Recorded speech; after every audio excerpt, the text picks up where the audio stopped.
Welcome back to the channel, guys. It's Financial Engineer YouTube channel here. Today we're going to be looking at the CPI index. So that's basically the consumer price index, right? So back today, the stocks on the Dow, jumped about 535 points, or about 1.63%, to close at like 33,309.51. On the S&P 500 gained about 2.13%. Not the highest level since early May. So you know how everything has been trying to crash on inflation, gas prices. So I think because the price of commodities are coming down, so that actually reduces the rate of inflation, and that was kind of predicted. But that's why I think the market, pre opening started at like 0.43% up. But also, this is just kind of a slow down to a bigger ripple effect that's going to happen in the future. I think the market is going to go lower back in October or September again. This is just basically a relief rally, in my opinion. So here we can see the headline consumer price index for July rose 8.5% year over year, and that was flat compared to June, right? So economists surveyed the Dow Jones were expecting increases of 8.7% and 0.2% respectively. So core inflation, which strips out volatile food and energy prices, also saw a smaller than expected increase, right? So just like I said earlier, also if we go to this second page here, we can see shortly before the CPI report, futures have built on their morning gains.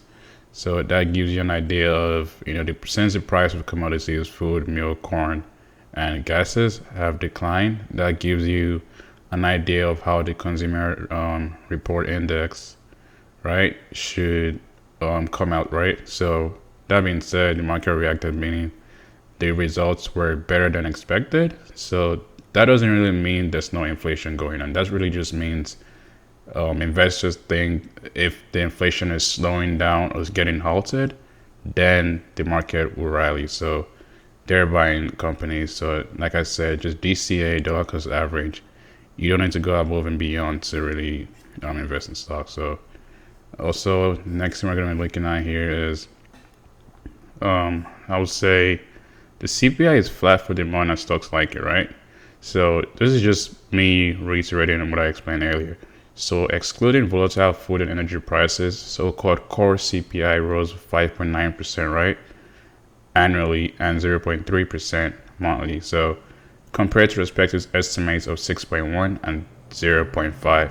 So that basically means a total of about 0.2% plus 0.2%. Those are the differences, right, between the core PI and monthly and yearly. So if we put that into perspective, it's really not that much of a difference. I think inflation is still rising. It's just slowing down because it took up so fast. And really, also here on the reports, we see Goldman Sachs cuts gold forecast, right?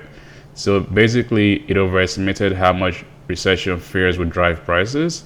So now the firm sees gold averaging 1850 per ounce over the next 3 months before increasing slightly to 1950 for the remainder of the year, right? So this also gives me an idea of, meaning like, if they think the prices of gold are going to increase about 10%, that also gives you an outlook on how the dollar is going to be impacted by that. Meaning, they, on the back end of their mind, before thinking of this idea, they're thinking that the actual prices of the US dollar or value of the US dollar is going to decline, right? That means inflation is going to eat it up. So, like I said, inflation might be better than expected for this report, but in the grand scheme of things, everyone really knows this is not the end, because commodities, the war, oil and gas, oil and gas companies, farmers, energy sectors, everyone is just really trying to make sure things are not blown out of proportion. Unemployment numbers are looking steady as usual. But did you ever think about the articles that have been out there about people that are having, let's say, a side job that they work on the weekends? So basically, that report is kind of skewed data, because if an individual has a job from Monday to Thursday and Thursday to Sunday, and that counts as two, and then you get employment job reports and things that say there's a certain amount of employments this specific quarter. That means the workforce is only trying to get more money due to the inflation. I don't think that means people that don't have a means to get a job or are not qualified are actually getting jobs. That's just my perspective on that. So if we see what the U.S. gold futures traded at today, actually traded at $1,811.40. This article is courtesy of Peter Stevens from CNBC. So let's see what this means about Jesse Pound article here. So the recent market rally could put stocks at risk of a pullback from Wednesday's CPI reading, right? According to BTIG technical strategist Jonathan Krinsky, the strategist said in a note to clients on Tuesday evening that stocks would have made some counterintuitive moves, and the CPI reports this year with positioning ahead of the reports seeming to be a key factor in how the market reacts. So basically, at the end of the day, nobody knows what the number will be or how the market will react to that number, right? This is one thing that I've learned from the stock market, right? So sometimes the stock market actually reacts very unpredictable to certain fears or good news. So example, yesterday, let me give you an instance right here. Yesterday, Elon Musk sold 7.92 million shares of his company, right, for about $6.8 billion. Now, back in April 28th, he said he wasn't going to sell any Tesla shares, but now he's saying he's selling those Tesla shares to avoid an emergency sale if Twitter wins the legal battle for him to purchase the stock for $44 billion if his equity partners pull out of the deal, right? Now, in a normal situation, you wake up in the morning, you look at Tesla stock, it should be down 3, 4, 5%, right? That's a huge chunk of sale from the so-called CEO. Because I don't think the market going up 2% on Tesla. It's really important because at the end of the day, like I said earlier, the market reacts sometimes. It's actually disconnected from the actual news and is based on emotions and sentiment, or just, it's really a plethora of reasons. You really can't put your finger on it. So that's why I really enjoy the stock market. It's just really, really intriguing on how people react, or corporations, organizations.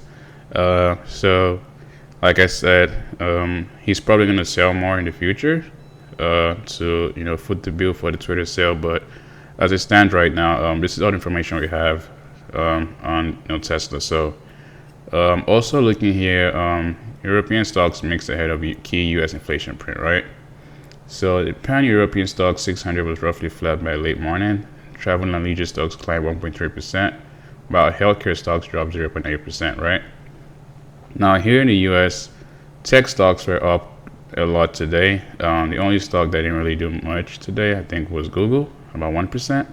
But looking like, Affirm, SoFi, Facebook, Amazon, Twitter up 4%. Like, they're taking off, right? The Nasdaq is just taking off. So this is one thing I would say. If you weren't buying stocks, when stocks were down or when the market wasn't looking promising, you really shouldn't be buying now, because the whole point of investing is to buy cheap and sell high, or buy low and sell high. You shouldn't buy high and then just wait for it to magically go much higher. So that's really defeats kind of contradictory about the whole investment ideology. So just take that from me. And then here, I think that's pretty much it for today. I'm just going to cover some of the articles on CNBC and just things that were on my mind.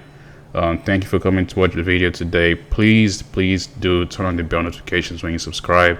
I'm really trying to give you guys real good information and insights to how to actually read the market, because experience really is the best teacher. And when you also have a mutual connection with the emotions of fellow investors, you can actually predict how the market is going to move, because y'all are in the same the same wavelength, so you can relate to one another. So that's really how you become a successful investor, or I'd rather say stock investor. So like I said one more time, thanks for watching the video today. I'm pretty sure this is one of my longer videos, just a lot to cover today. So like, comment, share, subscribe, please, and please turn on the bell notifications. I'm really trying to get to 5,000 subscribers by the end of this month. Already at 1.3K. So, and please, you guys really need to comment because I really see a lot of views and likes but no comments. So, thank you.